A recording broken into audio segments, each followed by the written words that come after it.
Welcome to the cityCURRENT Show, powered by Higginbotham Insurance and Financial Services. This show focuses on sharing good news and powering the good in our community. Now here's your host, cityCURRENT CEO, Jeremy Park. Welcome back to the cityCURRENT Show, powered by Higginbotham. I'm your host, Jeremy Park. We're always honored to bring you inspiring stories of individuals and organizations making a difference and powering the good. And we always love having our cityCURRENT partners come on the show talking about their world. In this case, we're talking about IT, technology, cybersecurity, and so much more. That's why we're honored to have with us Betsy Wright, partner and vice president of business development, and Sean Wright, founder and president of Affinity Technology Partners. How are you two doing? Doing great. I'm so excited to be here, Jeremy. Thank you. Yes, doing well. Thank you. Well, you all do so much good when you talk about powering the good. And so we have a lot to talk about. Let's start with a little bit of context, though. When you talk about Affinity Technology Partners, Betsy, give us some background, a little bit of history for the company and the mission. Yeah. Well, so in March, just next week, we are coming up on our 23rd anniversary as a company. So we started in 2002, literally in our basement. Had several IT guys down there, maybe up to 5 for a few years, probably against codes. Don't tell anyone, it was a long time ago. But ultimately, we started as a company that just helps businesses solve IT problems. It has grown tremendously over the years, just with the needs and the way we're structured and business needs happening. Cybersecurity probably wasn't a thing in 2002, and it's really the core of our business today. So that's just really where we've come from over the past 23 years. Let's stay on you. Talk about the many things. Give us a little bit of an a la carte menu when you talk about the network, cybersecurity. There's a lot you do. So go ahead and start teasing us a little bit, and then we'll dive in deeper. Yeah, absolutely. Ultimately, our clients are businesses and they're doing great things. And so our role is to make sure they're, in most cases, number one, investment, their people. Our role is to make sure that their people can work productively and safely. So that's everything from, their workstations, phone, iPad, PC, Mac. We make sure they can work, and that includes connecting to the network. That includes where their data is filed, everything in that scope of connecting to the internet, making sure it's fast enough, which it never is. But and so really, ultimately, anything that affects a business people and a business's operations is what we're taking care of with our team. And we hit that. What we found probably about 10 years ago is guys like Sean, IT guys, love to solve problems and they love to help people.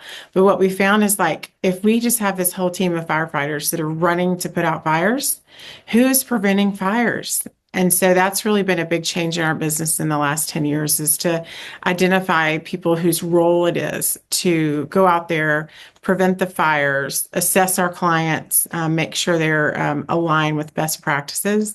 And what we didn't know, it was very serendipitous, but around that exact same time is when cybersecurity started getting so huge.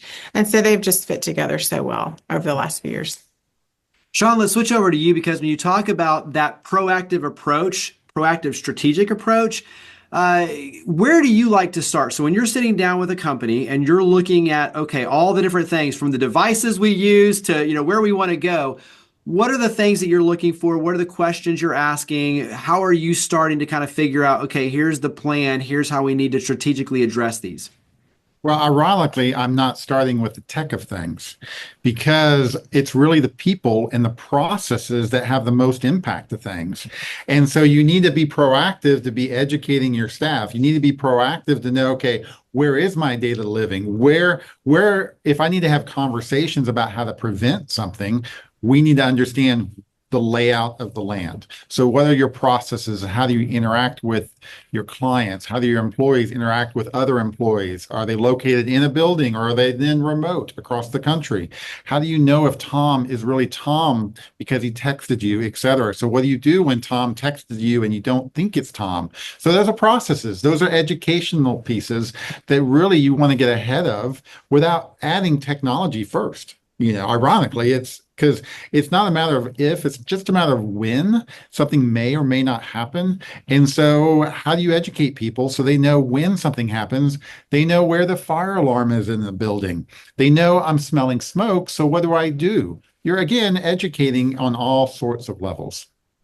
This world of IT to me is so rapidly evolving, especially when you talk about cybersecurity and the phishing and all the things that are going on. Give me a couple of things that really have your attention right now within the industry, especially regarding protecting and keeping your clients safe. AI is such a hot topic, and there is plenty of, you could, find it on YouTube or any other medium where, hey, create me a video of Sean talking about cybersecurity, and insert this false piece of information and send it to the staff here.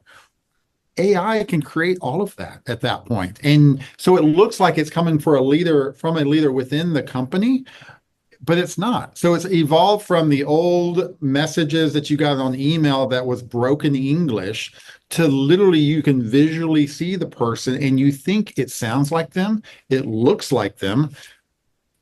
Do I need to respond at that point? And so the AI piece is really becoming extremely tricky then, because how do you validate what you're seeing and hearing is right at that point? I was also thinking about, we have an FBI guy on staff, former FBI guy, and something that terrifies him is that we've worked so hard over the years to roll out multi-factor authentication, and now there's some loopholes to that. There's some token hijacking. Can you explain that a little bit? It's terrifying.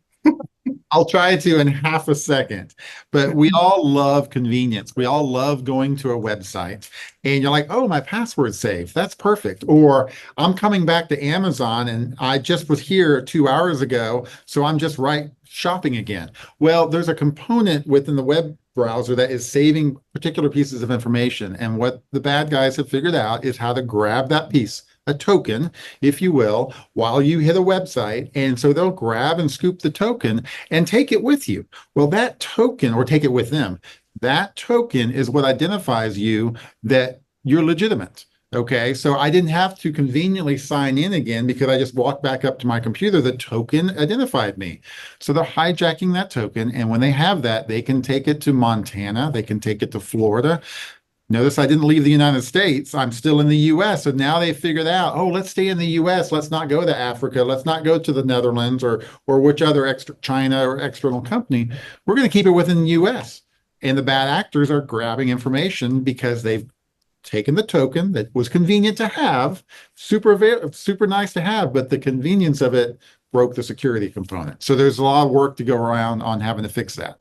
Well, and I like in that example too, though, you've already covered, like, we've got a former FBI guy on staff that is helping us to, make sure we're fully aware of what's going on and can think ahead strategically. But then also, I mean, that necessitates, you've got to have outside coaching help. Like, that's exactly obviously what you do, but it's like, that's where you need experts. Yes, and that's what we've done. We've brought in the experts because we realize we need to be ahead of it. And how do we be ahead of it? By being in the conversations with the experts. Like you said, it goes back to communication. It goes back to people being aware of what's going on and training and all the communication that goes into that. So talk about maybe some, and it doesn't necessarily have to be like name dropping success stories, but give us an idea of kind of illustrating like how you're working with your clients to stay ahead of the curve with these sort of things. Right. I mean, we have done lunch and learns where we get the staff together and talk about cybersecurity with them. And we talk about, hey, those text messages you get about going to Kroger to get a gift card? Here's what you do. So we're educating real-time things. And usually in those rooms are like 6 people, like not one, but like 8 people that raise their hand and go, yep, I got those messages. In fact, I got one yesterday. So it's like real-time connecting with people. They realize, no, this is real because I just got that. And I think understanding too that the bad guys have gotten super smart. And so they know that when we're really busy, and we're stressed. We're a lawyer with a really huge closing that morning, and the assistant knows not to bother them, or it's the holidays and we're all running around just trying to get out the door. They're really smart on their timing. So we try to educate our clients as well on, just don't get in too big of a hurry. Like, this is the timing that they tend to strike. Be aware of the holidays. If they've been in your systems, they understand your workflows. So just be aware that that's when you'll start getting stuff. Yep. Well, and as you look at, okay, they're smart. Well, you've got to be smart and have the expertise surrounding you. And that's obviously exactly what we're talking about, right? Is you being able to be that resource, that help, that guide, that coach, and obviously that expert to step in. So talk about what that means for your team, because as you mentioned, having someone with the FBI experience, like, you've got a very diverse skill set with your team, from the service side to the strategy side and everything in between. Talk about what that means for you and your team. Yeah, I'm glad you pointed that out, actually, because that's what I try to say a lot to even potential clients. Like, it is definitely different skill sets, where we've got guys, like I mentioned, that just want to help. And they're the ones answering the phones, putting out the fires, understanding how to solve problems quickly. We have other people on our team who are like, yes and no answers, black and white, and you need those because you don't want to leave, kind of have a maybe situation if something's at risk. And then we have business staff who understand technology, but more related to why the business needs technology, where they're going, growth that needs to happen, things that need to be protected. So we have that level of staff as well. Sean, touch on, for the small to medium-sized businesses, the ability to step in strategically in kind of a CIO role, right? Like, being able to help them with strategy, process, communication. That sort of leadership, I think, is very important, especially for the small to mid-sized businesses. It's really, if you think about enterprise, large businesses, they have all of those people engaged to create, the plan, the strategy plan, the budgets, et cetera. And so the small and medium-sized businesses, they need the same thing. And so it's really coming down and say, okay, you need email, you need a computer, you need a network, you need security. Okay, what does that mean? How do I connect these things? But more importantly, what are the budgets, and how do I roll this through the budget so I can actually understand the expenses that impact what the business is doing at that point? And really connecting those dots is super important from a strategy perspective.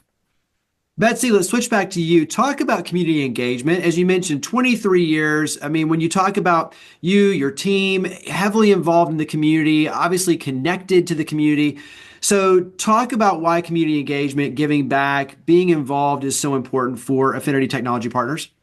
Yes, it's something that we feel like it's what we want to do with our time. We want our team bonding together, serving the community. We are a Nashville-based business, and we care about this place, whether they're a client or not. We want to help and bring our expertise, and sometimes just bring our help, like trying on shoes. Our team did that last year with cityCURRENT, and it was such an amazing experience for me as the business owner to watch my team, these tech guys. I see them help people, solve tech problems, but to see them trying shoes on kids and joking around, and one of them speaking Spanish to a little girl. I mean, it was so golden to see them in that situation. And then we also just try as much as we can. We love nonprofit clients, and they honestly need our services sometimes even more than a commercial business, because they're targets. They've got tight budgets they need to be able to plan for. And so we love serving nonprofit clients and bringing them a high value service that benefits them. And it's good for our team. And we'll stop every once in a while and say, you understand when you're getting calls from this community healthcare provider, they've got people coming in the doors that are needing their help. And, so we love our team loves to understand that context for our clients, and especially our nonprofit clients, and how we're helping them and serving them and helping them magnify their work that they're doing because of our services. Sean, carry that into, for you personally, what does it mean to have the company so connected in the community? One of the things I loved when we started 23 years ago is we would become part of the company that we were involved with. So whether that was a doctor's office, a financial office, an entertainment office being in Nashville, all of these different ones, and even the nonprofit. So we become a thread in their culture to help them succeed. And, sure, we might be here in our offices, but we're also in their offices, and we're becoming part of what they're doing. And it was so interesting. It is so interesting to see what Nashville does. There's so many different businesses and industries, nonprofits, et cetera, and we get to be a part of those missions that they're trying to accomplish with their businesses. Yeah, very, very cool. Well, as we wrap up, talk about where we can go to carry these conversations forward. So website, social media, email, like where do we go to learn more and plug in with Affinity Technology Partners? Absolutely. Our website is www.affinitytechpartners.com. You can link there. We have a LinkedIn presence, a Twitter X presence, Facebook presence as well. So all of those can link from our website. And we love engagement. We love sharing, the Giving Day every year. We love to promote nonprofits and push their information out. So follow us, help us support great people. And every once in a while, you can get some tech tips and vlogs as well. We'll try to educate and protect you a little bit. Absolutely. Good stuff indeed. Well, Betsy, Sean, thank you for being cityCURRENT partners. Thank you for all you and your amazing team do to power the good. Greatly appreciate it. And thank you for coming on the show. Thank you to cityCURRENT. We love what you do. Thank you. Higginbotham Insurance and Financial Services is proud to power the cityCURRENT Show. We're a people-first company that protects what matters most, the families, businesses, and trailblazers that keep our community going. As one of the nation's top independent insurance firms, Higginbotham is a single-source solution for business insurance, employee benefits, HR services, and personal insurance that's customized for you. We're here to serve you, the people you care about, and your community. Call 866-377-1959 or visit higginbotham.com.